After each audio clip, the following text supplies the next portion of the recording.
Welcome all to another edition of RGN Quick Play. In this episode, we cover off the latest Icon 64 release, the isle.of.the.cursed prophet for the Commodore 64.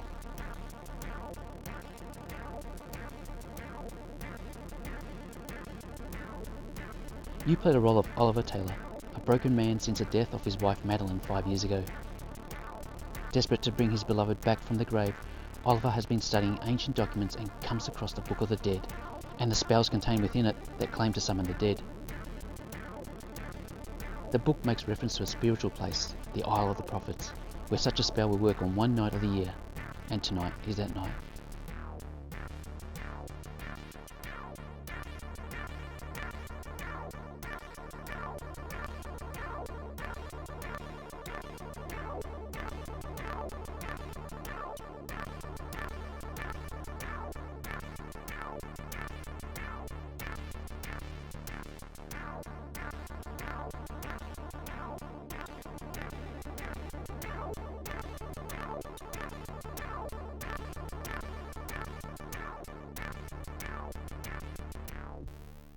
Following that great introduction scene, the game starts things off with Oliver arriving into the Isle of Prophet by boat.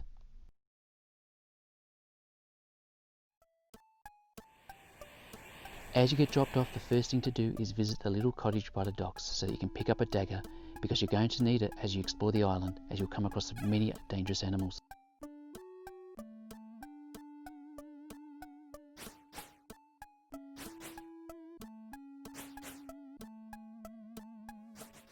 The isle contains quite a good number of cottages and buildings throughout, some of which are locked and requires you to find a key.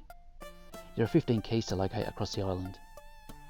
You'll also initially notice that there are many ground level hatches, graves and wooden gates that seemingly do nothing.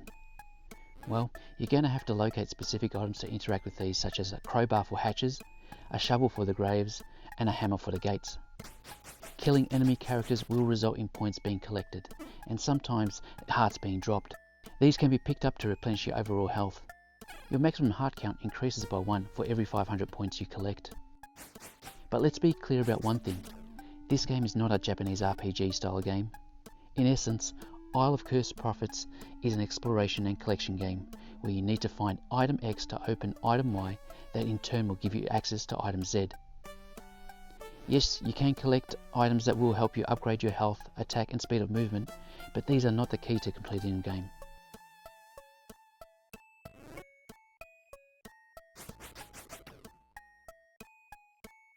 Now here we've picked up our first jade stone.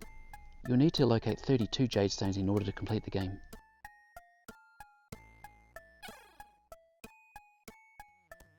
As we go north of the island, we start to get a sense of how big the game world is.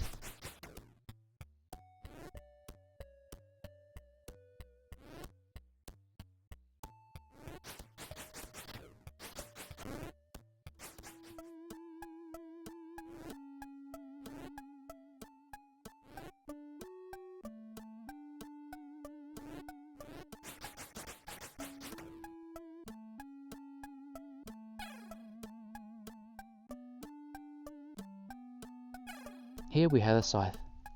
This is a very important item, as it not only allows us to cut our way through grass to help make our navigation quicker, but a number of collectible items are hidden within the grass and can only be revealed once the grass around it is cut. Do note that the grass respawns once you scroll off screen. Cutting down this bit of grass results in another jade stone being uncovered.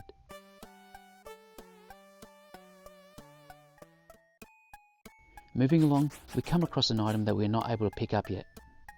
This is an elemental stone, and we have 4 of these to collect, but to do so we need to find something that allows us to pick it up. As we explore across the island, we come across these mysterious markings. I wonder what they're for.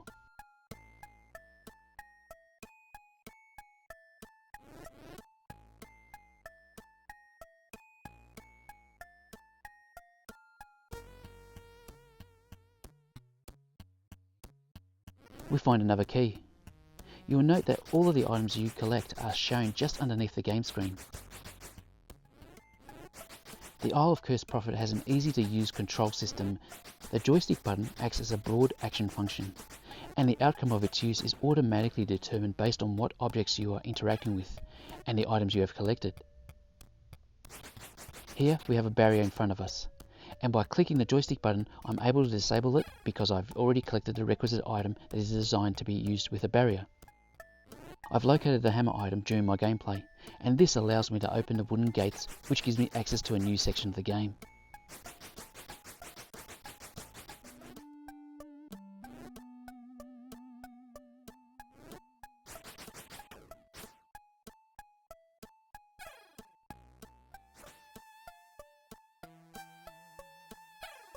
Hey, I've located the shovel, now it's time to start digging up the graves.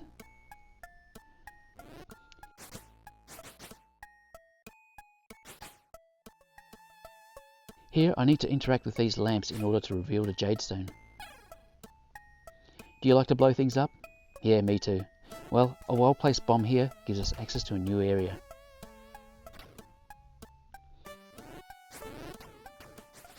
I'm not going to reveal too much more in this video. I really enjoy exploring around the island and hunting for items and seeing the game gradually opening up. The game is quite rewarding and a lot of fun.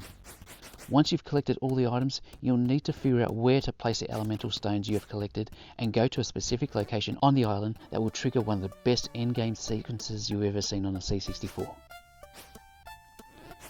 If you like what you have seen of Isle of Cursed Prophets, then be sure to head out to the Psytronik Software website and grab your copy of the game. If you appreciate the content I produce and want to ensure the financial sustainability of the channel, then you can leave me a tip over at Coffee. Thanks for taking the time to watch this video. Until next time, bye for now.